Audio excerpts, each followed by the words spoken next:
Discussions between Greece, its European lenders and the International Monetary Fund on the country's bailout obligations have dragged on for months as disagreements persist over fiscal issues, labour and energy market reforms.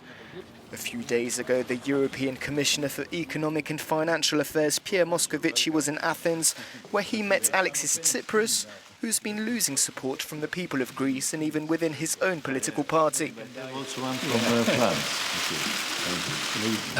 There must be, for the Greek people, and I know them well, and I feel really a friend of this country, a light at the end of the tunnel of austerity. We are not pleading or advocating for austerity, and no institution must advocate for austerity. But as you said, there needs to be a balanced set of reforms. The Syriza government must make a further €7 billion payment to its creditors by July or risk default on its entire debt. Greece signed up to a bailout worth up to €86 billion in 2015, its third international financial lifeline since 2010.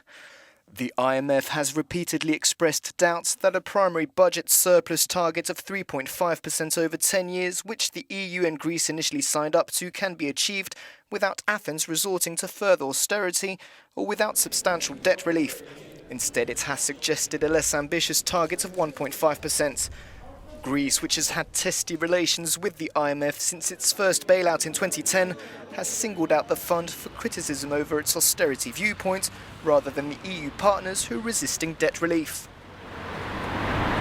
This is one of the characteristics of the crisis that has hit not only the poorest within the population, but also the middle class and even the upper middle class. Amid this deadlock, more and more voices can be heard, including from within Greece, asking for an exit from the Eurozone.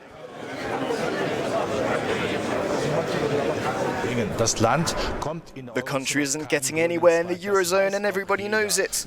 They should be able to leave and be granted debt relief.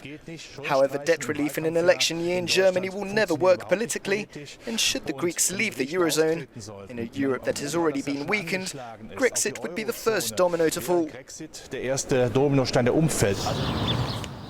Greece remains the third poorest member of the EU, with Eurostat data showing 22.2% of the population were severely materially deprived in 2015.